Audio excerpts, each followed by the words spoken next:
Bismillahirrahmanirrahim. Assalamualaikum warahmatullahi wabarakatuh. Innal hamdalillah nahmaduhu wa nasta'inuhu wa nastaghfiruhu wa na'udzu billahi min shururi anfusina wa sayyiati a'malina may yahdihillahu fala mudhillalah wa may yudlil fala hadiyalah. Asyhadu an la ilaha illallah wa asyhadu anna Muhammadan abduhu wa rasuluhu la nabiyya ba'da.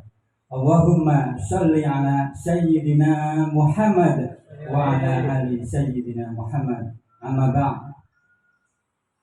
Kepada para alim ulama, para kiai dan para asatidz yang semoga Allah Subhanahu wa taala merahmati kita semua, berkahi kita semua, dan alhamdulillah atas karunia Allah kita masih dipertemukan dengan bulan Ramadan yang hampir selesai.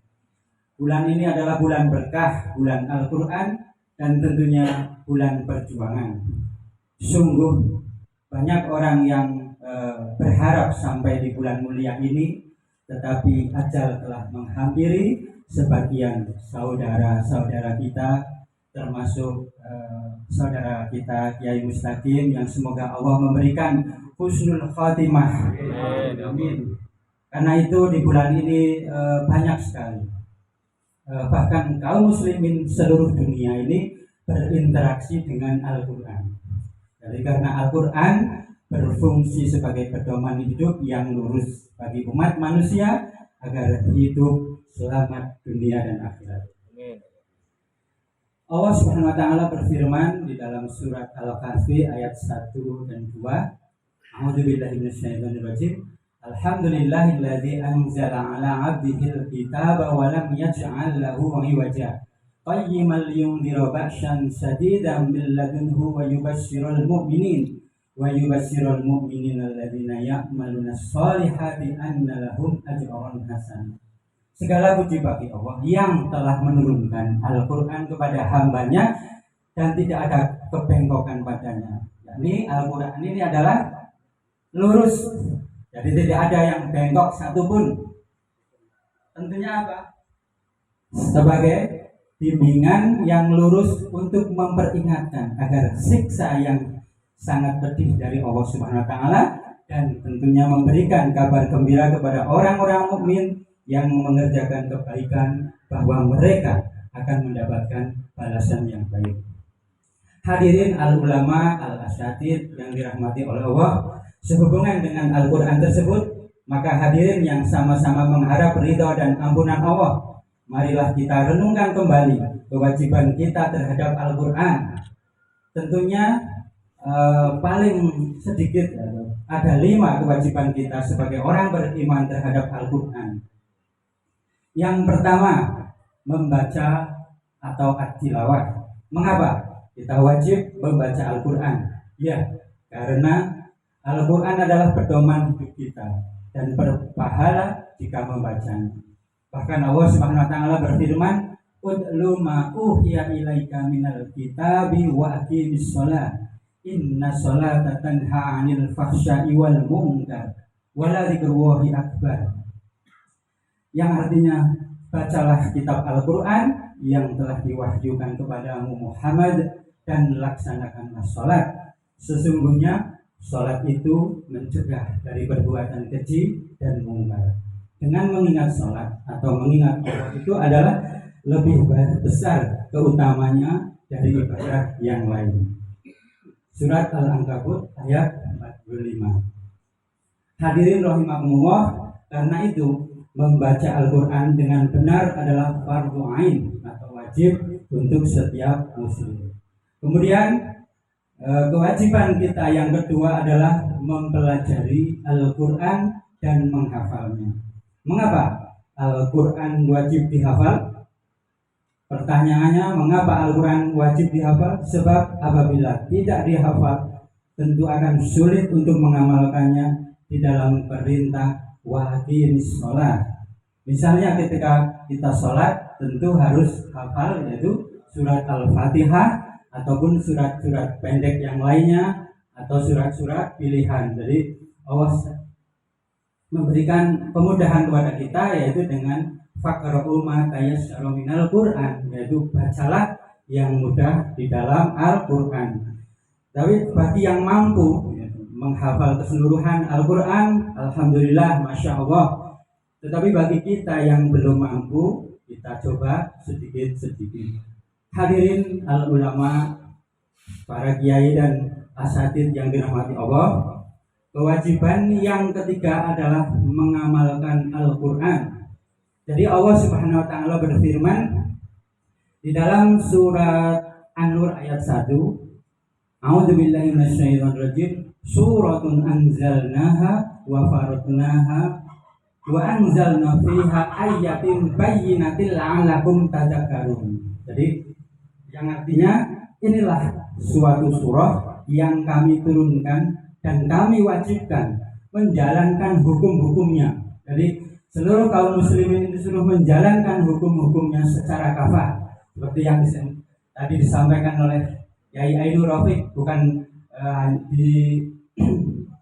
diambil hanya seperti prasmanan. Jadi, suruh menjalankan hukum-hukumnya, ya kan, secara kafah. Jadi di dalam menjalankan hukum-hukumnya di dalam Al-Quran itu secara kafah. Karena Al-Quran pada hakikatnya adalah pedoman. Karena Al-Quranul Karim harus diamalkan, diterapkan dalam seluruh aspek kehidupan. Hanya dengan itulah Al-Quran bisa memberi kita keberkahan baik di dunia dan menolong kita di akhirat. Amin ya rabbal alamin. Tentunya jika kita tidak mengamalkan seluruh isi Al-Quran, kita tentu khawatir dengan apa yang dinyatakan oleh Anas bin Malik radhiyallahu anhu. Beliau berkata, "Rubba qari Al-Quran wa Al-Quran yal'anu." Yang artinya boleh jadi banyak orang yang membaca Al-Quran, tetapi Al-Quran justru melaknat mereka.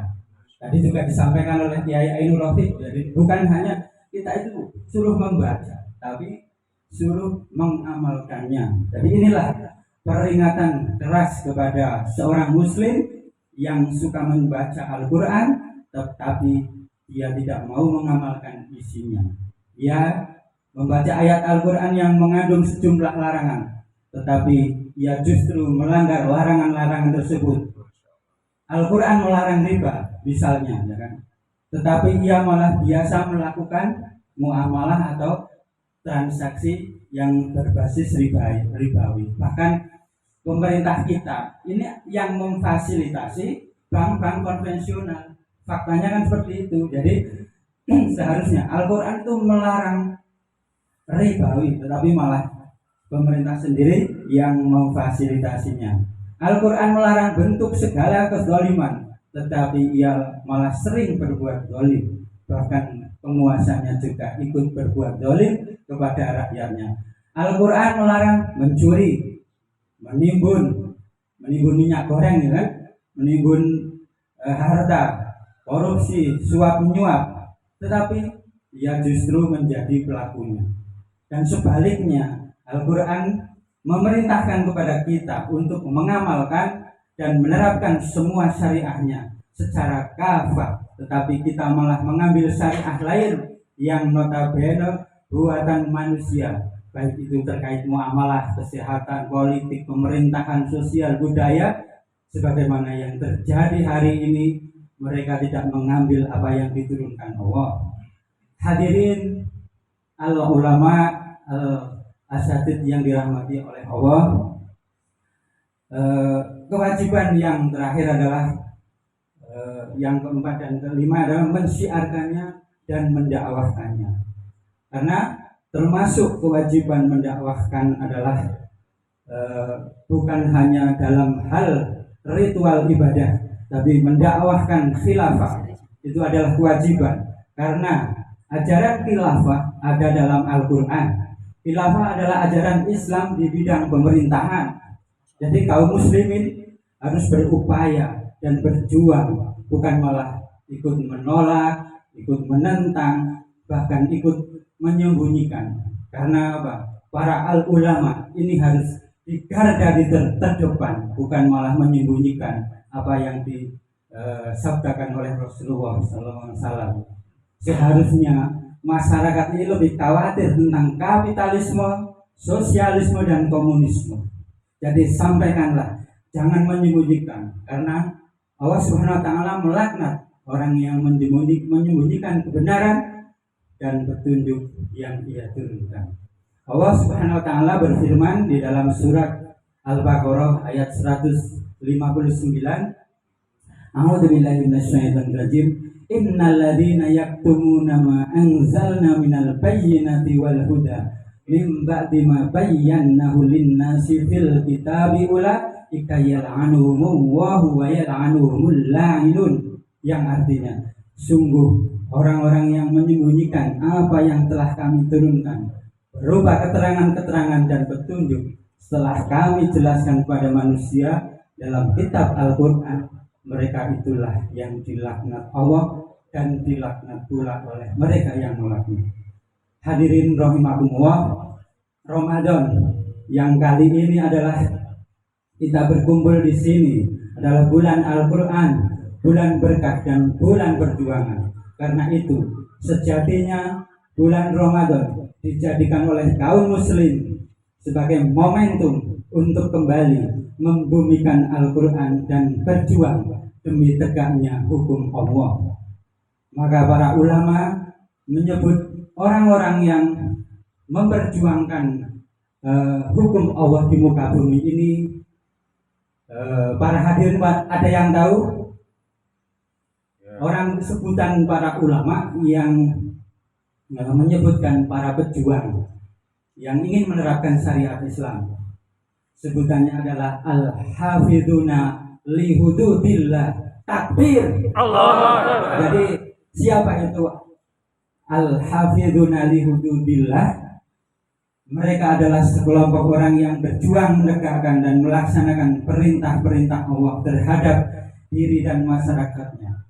Jika perintah-perintah Allah tidak mungkin dapat ditegakkan dan dilaksanakan secara sempurna kecuali dengan adanya kekuasaan atau yakni mutlak dengan adanya pemerintahan Islam atau khilafah Islam, maka usaha dan perjuangan untuk menegakkan pemerintahan atau daulah Islam dalam rangka memelihara hukum-hukum Allah tersebut menjadi wajib.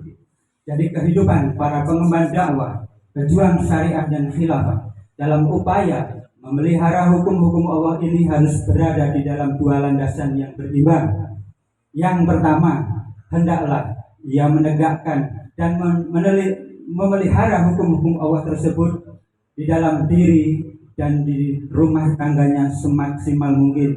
Inilah tanggung jawab individu bagi setiap orang mukmin yang mengaku sebagai seorang mukmin, baik laki-laki maupun perempuan, sebagaimana yang dinyatakan oleh Allah di dalam firman-Nya di dalam surat An-Nur ayat 51. A'udzubillahi minasyaitonir rajim.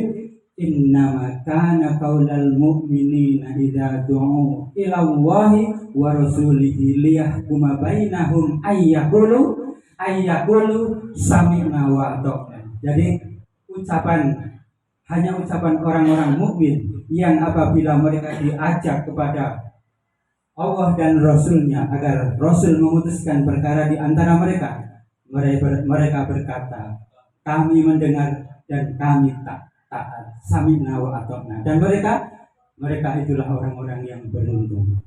Yang kedua, hendaklah ia segera berusaha untuk terwujudnya penegakan dan pemeliharaan hukum-hukum Allah secara keseluruhan, yaitu dengan menegakkan syariah dan khilafah yang akan melaksanakan hukum-hukum Allah Subhanahu wa taala tersebut.